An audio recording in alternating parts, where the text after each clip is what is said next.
By dropping a Genian sensor onto your network in passive mode, it's going to collect all sorts of information about nodes on your network. And this is without any network integration. Once these nodes start to populate, you'll have an idea of what devices are connected to your network, and you'll be able to configure some of the policies that we discussed.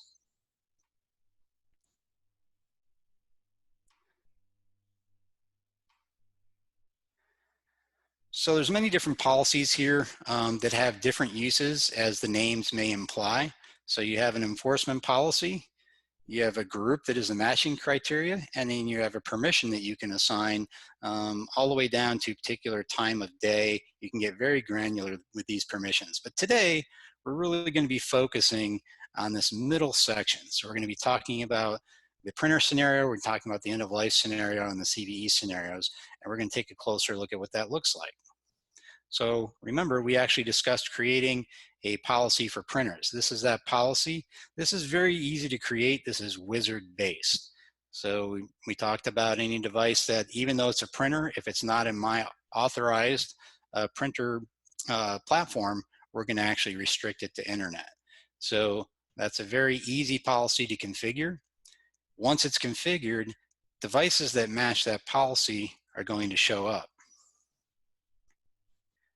So this is a node that's on the network. This node that's on the network today is actually a Canon printer. So what that means, let's refresh this screen.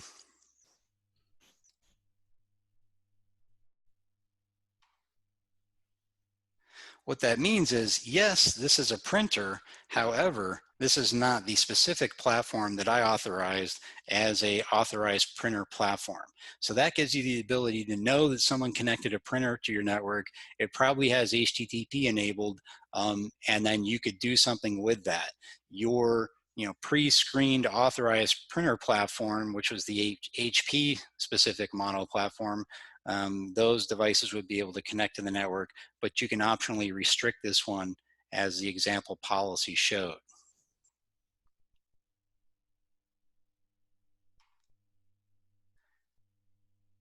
If we look at our end of life, end of sale devices, so what we did there was we wanted to identify, are there any devices that are end of sale, end of support on my network? And if so, let me do something about it.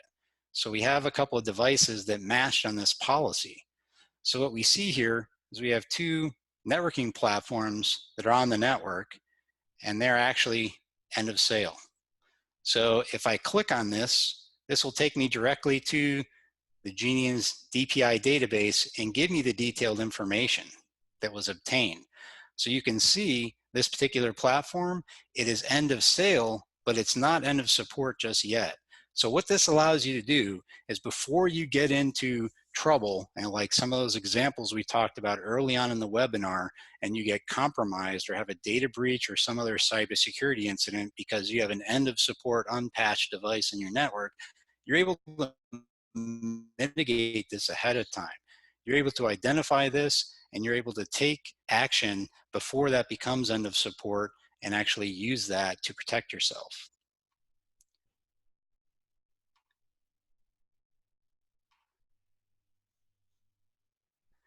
Here's another different example. So those were networking devices. So you could basically just restrict those or just permit all until you can remediate those.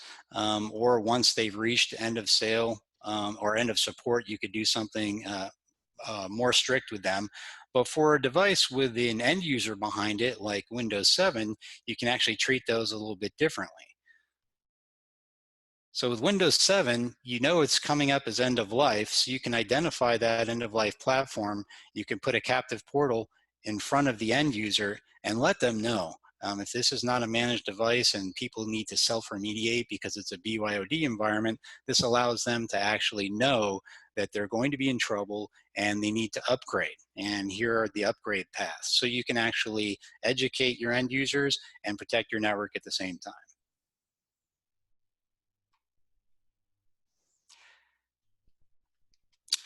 And when we talk about the CVEs, that was another policy. We talked about a specific policy. So this is a particular CVE, and I want to deny any devices that match on this policy that have that CVE.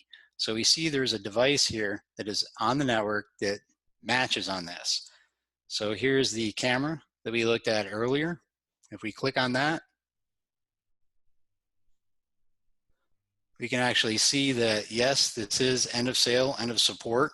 But also, more importantly, here's the vulnerability. So we've matched on this vulnerability, and we can use that information to quarantine this device on the network at layer 2. So the important part about this is this information's all been pre-correlated in the DPI database.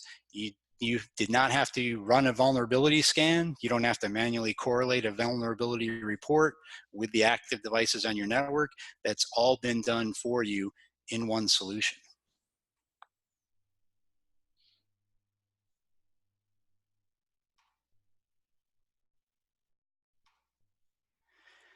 If you wanted to create a larger bucket, you could. So you could basically say any devices that have a vulnerability period. So if there's CVE is included in the description, then match on this policy. So there's actually a surprising number of devices out there that have vulnerabilities associated with them on any typical network. If we pick this one, which is an Apple iPhone, and we look at it, this matched on the policy. The iPhone is out there, and it's got these vulnerabilities associated with it.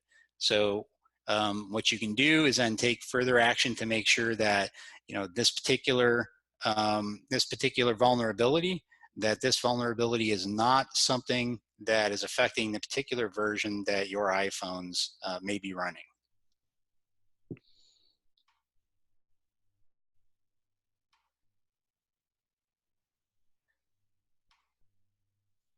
So really that covers all the different scenarios and gives you live examples of how that information could be obtained through DPI, what we can do with it, and how easy it is to be able to identify this information using next-gen device fingerprinting or device platform intelligence and protect your network with the appropriate NAC policies.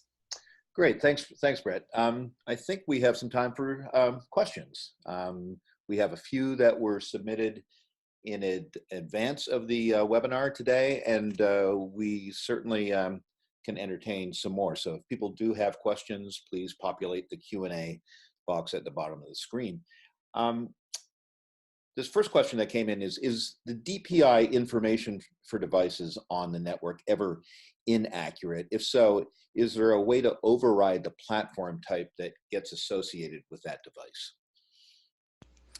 Well, absolutely. There can be scenarios where DPI is not accurate. It's way more accurate than a typical standard DHCP fingerprint and more granular, but there's always a possibility that there was something wrong with the matching criteria. So for example, if you have a scenario where you have a device that may not be the platform that was identified with the DPI, you're able to override that information. So in the device platform intelligence section of a particular node on the network, there's what is identified, but you're also able to do a user-defined platform.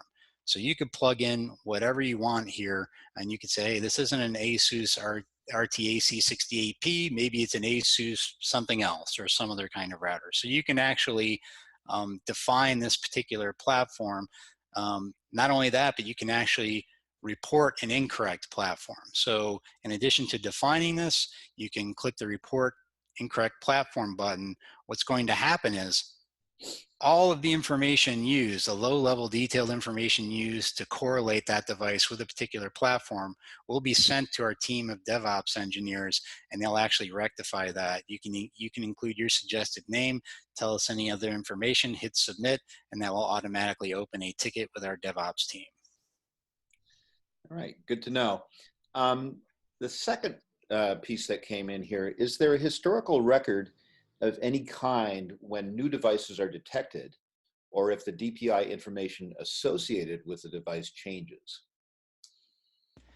Yes, every time a new platform is detected, that is logged. So one of the pre-configured log filters that we have in our system is new platform detected.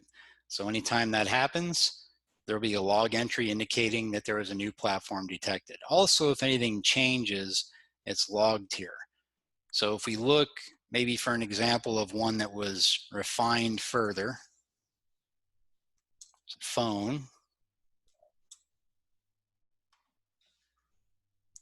So here's an example of a device that originally came on the network and was identified as a Grandstream voice device.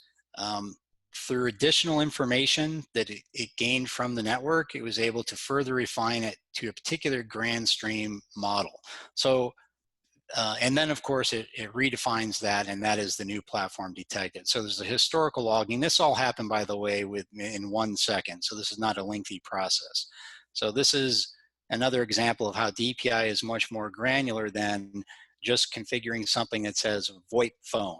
So if you have a DHCP fingerprint category that says VoIP phone and you allow those and plug them into the voice VLAN, you could have someone bringing their own VoIP phone and plug it in, and then it'll have full access.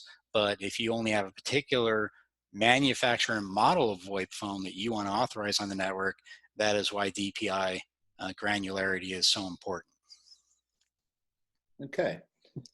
And finally here, can the system be configured to send notifications to admins or external systems when new platform types are detected?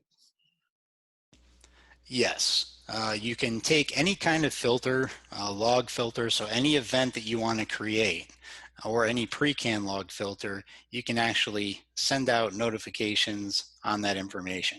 So you can customize this, call it whatever you want, give it any kind of description you want. You can identify what information you want to be displayed.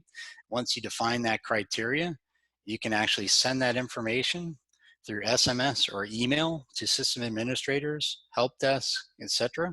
You can customize the content that goes out in that message.